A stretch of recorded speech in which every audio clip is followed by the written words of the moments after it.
Next up, we have Professor John Nolan, who's Principal Investigator of the Macular Pigment Research Group here at WIT.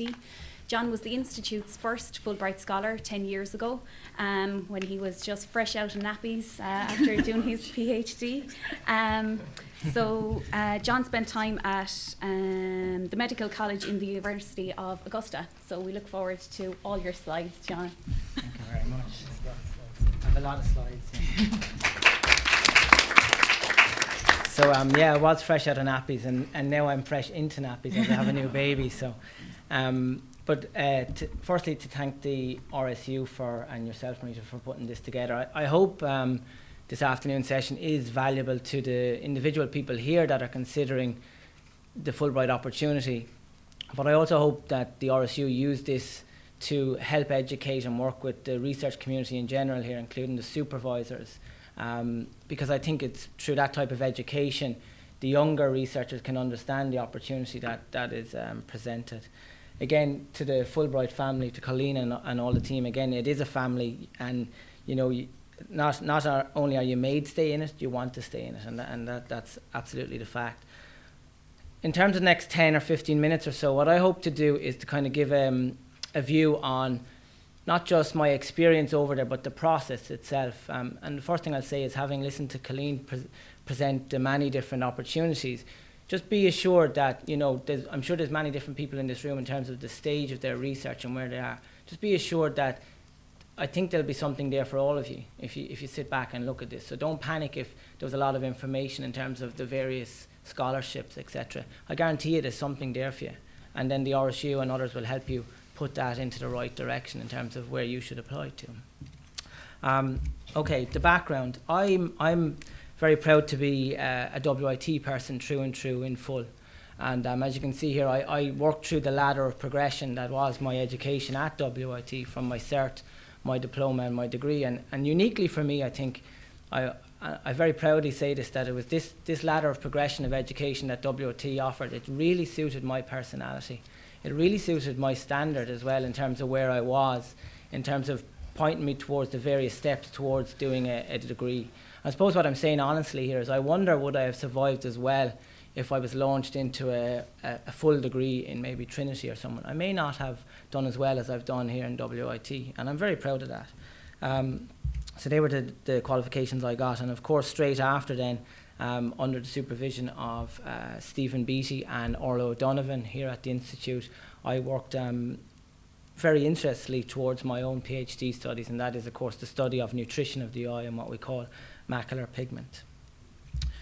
And then that took me directly, about 6 days later after my Viva, believe it or not, I was on a plane to the US, and my career has been that quite fast-paced moving in terms of knowing where I'm going, and I think I've taken that experience into how I work with, and I see a lot of my students here today, and for me this type of opportunity and this type of education is about preparing individuals for experiences and for the future, and I think that's very important. And you can see here, this is the celebration night that we had in Dublin Castle, where I got to wear a tuxedo for the first time, so that was fun. In terms of my research, I put this up there because I think for the people in the room that are trying to contemplate, well, okay, I'm doing a piece of research now, or I'm working towards a PhD, or I'm an undergrad, whatever that may be, I think from the research point of view anyway, it's important to understand that the work that you're doing now is essentially the idea that you can work towards as part of this scholarship. So don't be worried to think that, do I have to come up with something that's going to help me, split the atom again? You don't. You're now being educated in something that's unique and personal to you. And that's what I did. I took that idea that I had started and began the journey that was my Fulbright journey. And of course, my whole research career now, nearly 15 years of it, is about studying 3 nutrients that live in the back of the eye. And we've had great success with that.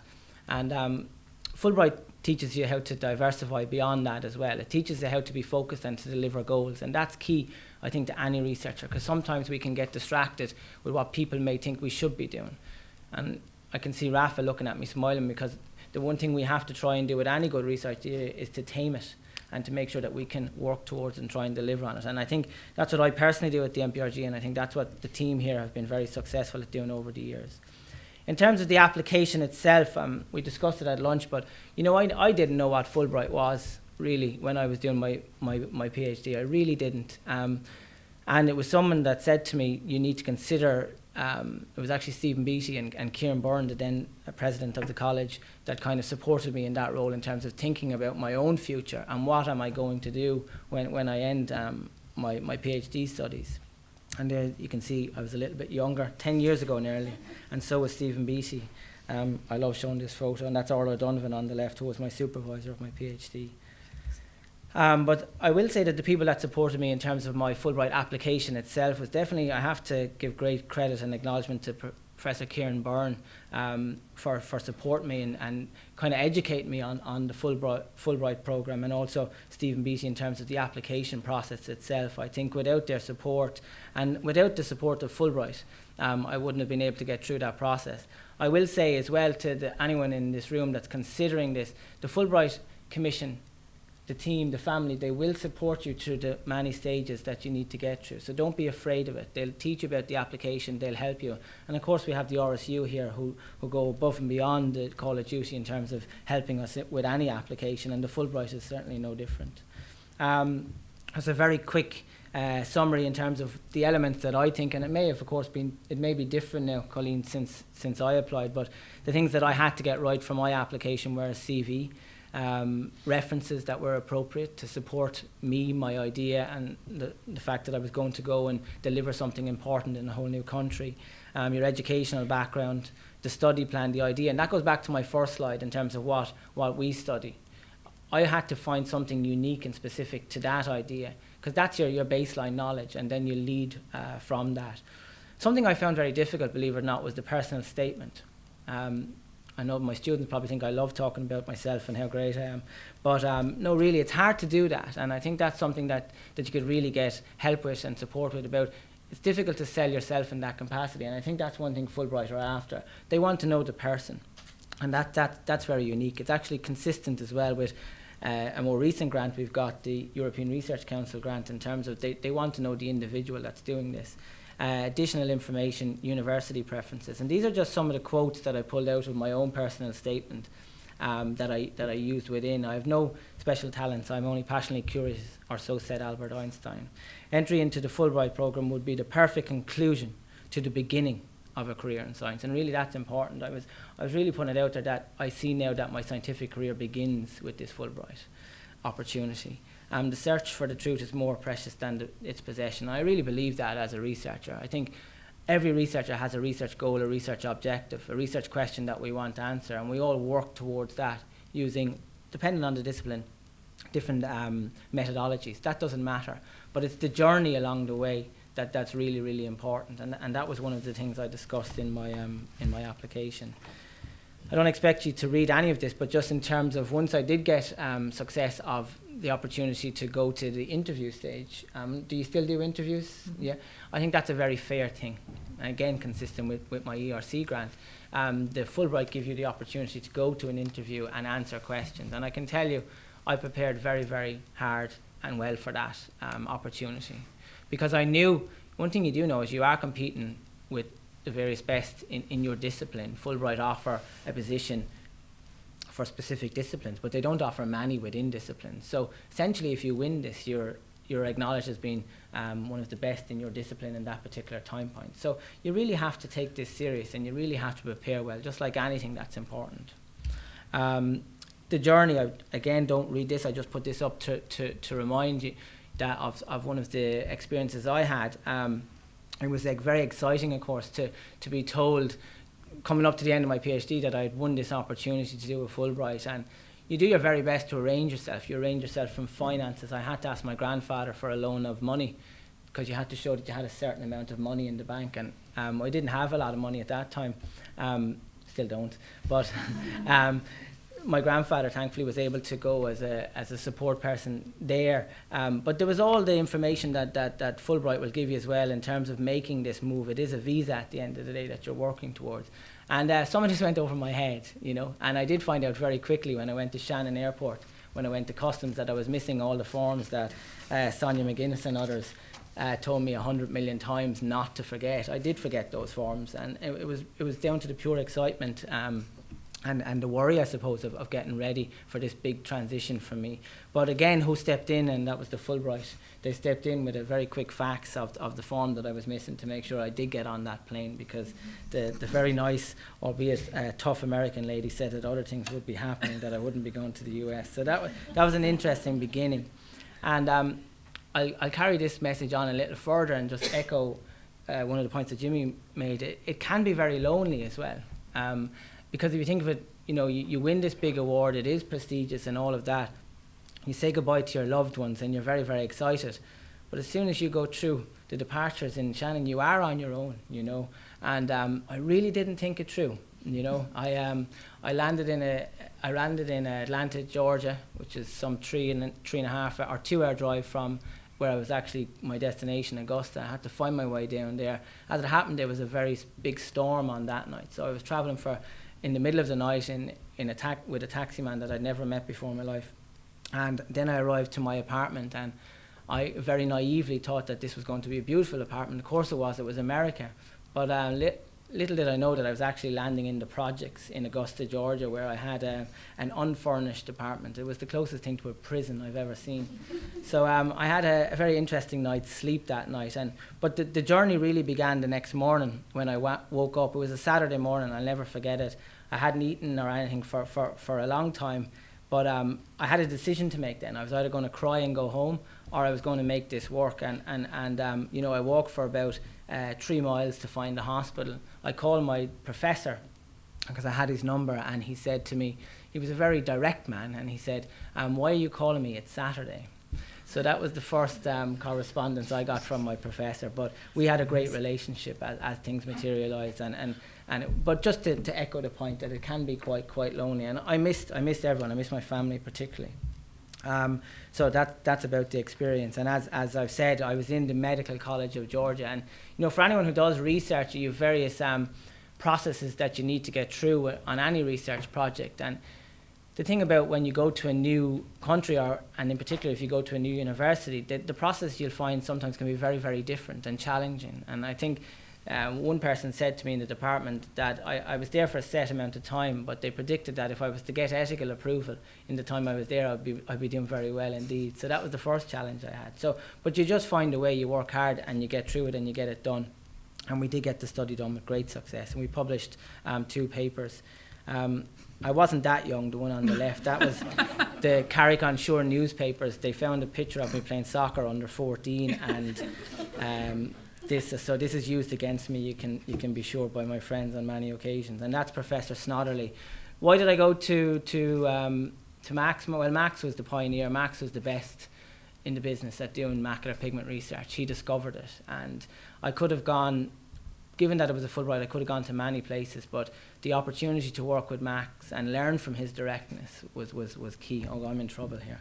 I better go quickly. So to summarise up on kind of what this has meant for me, what kind of impact has it had, publication was key for me in this study, and we did publish with success. We had 2 papers, in fact, from my 12 months over there, which we were very proud of.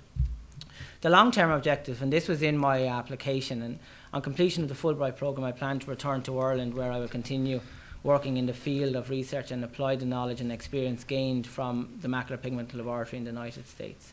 Essentially, this is word for word. This was sent on 11:47 a.m. in 2004. This is when I prepared this. This is from the document. And I'm delighted, and for those of you who know me and know the group, we have been able to do this at a very high level, and we're all here at WIT very proud of these achievements. But the Fulbright essentially empowered me to be able to come and deliver that, and there's the impact. We now get to work from this fantastic facility with vision facilities, with analytical chemistry facilities that's really second to none. And you can see from the team that's here today that all these people now have the opportunity to develop their own ideas, their own careers. And I do predict that some of the people in this front row will play a role and be Fulbrighters in the future. I truly hope it for them. That's just in terms of a turning point. Nature of Medicine did identify, I suppose, my own journey as something worth discussing in their publication. This was a highlight for me with certainty. And Fulbright, as you can see, I discussed as a very big player in a turning point for my career. I think what they were very interested in was how how could we achieve this in WIT? And really, you know, I'm just so happy that we've been able to do that. And maybe that's because the world has changed with internet and everything, but I'm just so pleased that we've been able to do this at full capacity here in WIT. What else has it done? Being a Fulbrighter is important. It's opened the door to funds. It makes you a stronger applicant once you go to your next phase. That's just a fact of the matter. And it gives you confidence to do that, and it gives you confidence to believe that you can compete and win for these funds. And the fund that obviously we're familiar here at WIT is the European Research Council Fund, which we're now in the middle of running. And we're very pleased with how this project has developed. Also, it's opened the door to industry support and other research funding which we continue to work towards and deliver for the various organisations. One of those which deserves a mention, of course, is the Howard Foundation, which have been great to support. And the Fulbright has positioned me to work with organisations like the Howard Foundation. These are just fancy pictures of our new facilities, which are lovely. And this is just recently in terms of opening our new Howard laboratory. And this was a big ambition of mine, and I'm just so pleased that we have it now. It shouldn't have worked, you know. This shouldn't have worked, but I asked David Kelly, he's here, I asked him this morning how well is the lab functioning, and you know, we're just so pleased with the efficiency in terms of what we can do. I'm nearly finished, I see the red light, so I'll go quickly. I have to point this out if I have another minute or two. 2005, you may say, well, how can I go and win a Fulbright? What stage do I need to be at? You can see where I was at in 2005 in terms of my publication. I'd really only started it. So don't be afraid that you may have to have so much done to get that opportunity. Fulbright will look at the person. Yes, they would like if you have a sense of a track record, but Fulbright will look at the whole person and the whole idea. And you can see that's a breakdown of the publications. And now we're over 80 peer-reviewed publications in that. One thing that is important, and I think it's a key word for Fulbright, is what is it for? Promote internationalism. You know, and I'm now chair of the Macular Carotenoids Conference, which is a massive conference that's held in Cambridge every year, and we bring professors from all over to Cambridge. We'll have over 150 scientists this July for the 2015 conference. We started this, it cost 40,000 year one, cost 100,000 the year after that, and it's now a €200,000 conference, which we're happy with, and we now have affiliation with the European Journal of Ophthalmology. So that's just the 2015 details. Industry collaborators, I don't have time to go into it, but you know, Fulbright positions you to do business with industry, and that's key for WIT. And research collaboration, the people that I worked with over there are still my friends, they're still my research peers, and they help me and I help them now in the various research questions that we do. And this is great for grant writing and everything. And I'm on all these societies, which I don't have time to talk about. And it's also, the last thing I'll say is it's put us in a position to really diversify now and use the collaboration. You know, through a collaboration with Tufts University, we've started working with the brain and Alzheimer's disease, and we've had great success with that in recent years, as we know from our publications. But the last thing is that the team is important. And here's the MPRG team. I don't have time to talk about you all guys, but thanks for everything that you do every day. You're a great bunch. And also I wish the very best to the past MPRG members who have been doing that. The Alzheimer's projects are something that WIT and myself are positioned to work towards into the future, and we look at Horizon 2020 really to deliver on that. And the LEAF project is our new biotechnology projects using algae. And this has been used in these new facilities. Lastly, I promise, Susie, advice, you know, get that balance, you know, and there was reference made to it, do I do anything else beyond macular pigment? I kind of had to, because you can't, I don't think the brain can deliver in a way if it's all about one thing. You have to have that life balance, and family for me is important, sports very important, friends are very important, and all of these, and there's just some pictures that amplify that and proof that I am now back into nappies. So thank you very much, and I wish you all the best.